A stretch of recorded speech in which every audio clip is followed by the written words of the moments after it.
नमस्कार, समर्थ सहारा न्यूज देख रहे हैं आप और मैं हूं आपके साथ गुंजन। चलिए आज की खास खबर पर नजर डालते हैं। दिनांक 18/5/2024 को प्रतापपुरा निवासी फरियादिया द्वारा रिपोर्ट किया कि उसकी नाबालिग बेटी को कोई अज्ञात व्यक्ति अपहरण कर ले गया है, जिस पर थाना शिकारपुरा पर अपराध क्रमांक 262/24 धारा 363 भादवी का कायम कर विवेचना में लिया गया।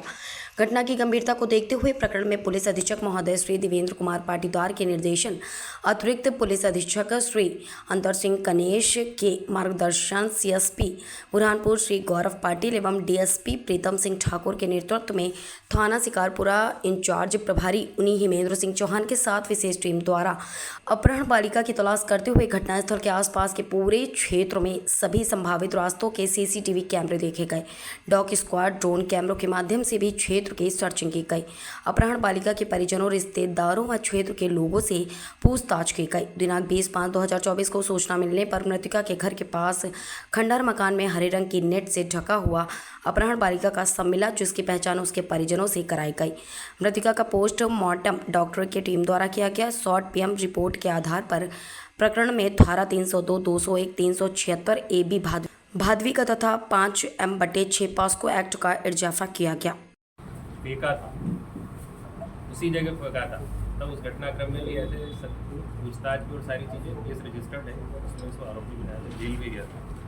तो ये कुल मिला के घटनाक्रम में पुलिस की पट्टी गौरव शाल पिता दुष्यंत कलनारायण प्रतापपुरा का रहने वाला है, एक मासूम बच्ची के साथ में दुष्कृत्य और हत्या का अपराध कारित किया है और उस लाश को छुपाने के लिए उसने उसको डाला है।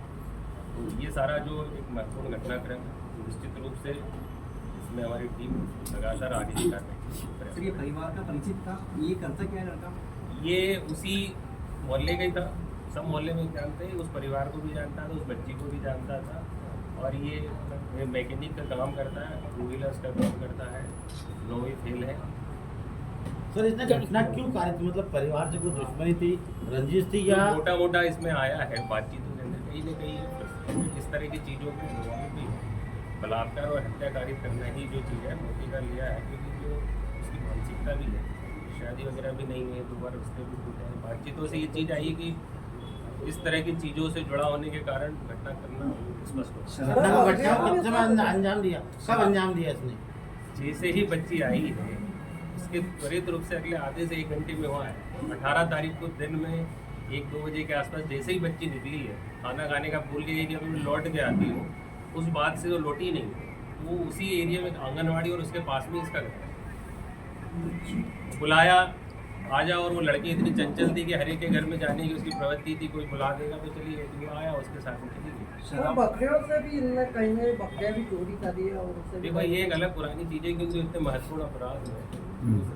शराब का कोई एंगल, तो शराब का आ गया ये तो ऐसी चीज़ें नहीं है, कम से कम वो मानसिकता उसकी है। सोशल हिस्ट्री जो है, सर्च हिस्ट्री जो हम लोगों ने देखी है, उसमें इस तरह की साइट्स वगैरह भी काफ़ी दिखता है। कौन सी छत को जिस छत पे लेके गए थे उस छत को 2 छत मिली हुई थी ऊपर से, इसने फर्स्ट फ्लोर पे कमरे में किया, उसके बाद में इसने जाके डंप किया। तो घर में कोई भी नहीं था क्या? तो उस दिन उसके घर में उसके पिताजी जो है ना सेवा सदन में प्यून है, वहाँ पर थे, और इसका जो छोटा भाई है वो उनको रोटी का टिफिन देने गया। उसकी पुष्टि और उसकी माँ जो है वो मंदिर के अंदर सेवा के लिए गई थी। उस घटनाक्रम में ये अकेला था दादी, क्योंकि माँ का डिवोर्स हो गया इसका, किंतु दादी जो है मंदिर में, तो घर में अकेला ही था। जिस तरीके से दूसरे अन्य जिलों में ऐसे अपराधियों के खिलाफ कठिन कार्रवाई करते हुए बुलडोजर चला के उनके मकान तोड़े जाते हैं ताकि देखकर भविष्य में कोई ऐसी घटना कारित न करे, उसको देखते हैं बुरहानपुर में ऐसी कोई गतिविधि चलेगी? क्योंकि ये एक पहला पक्ष था, आरोपी को लीगल फ्रेमवर्क में उसको अरेस्ट करके जुडिशियल सिस्टम में कार्रवाई करे, बाकी दूसरा पक्ष उसमें जगन के तो सहयोगी तो नहीं है इसका, तो सहयोगी तो नहीं है नहीं, ये घटना के अंदर कंप्लीट एक व्यक्ति के द्वारा किया है, इसमें अपराधी अपराधकारी करके शहर छोड़ के चला गया नहीं यही था। उसके बाद में तो शाम को जिम गया है, दिन में खाना खाया, रील देख रहा है, शाम के वक्त में खाना खाने के जिम गया है, जिम के बाद में रात में उसके चाचा के सामने कीर्तन था, कीर्तन में रहा। अगले दिन फिलहाल इस खबर के साथ इतना ही। बने रहिए हमारे साथ समर्थ सहारा न्यूज पर। नमस्कार।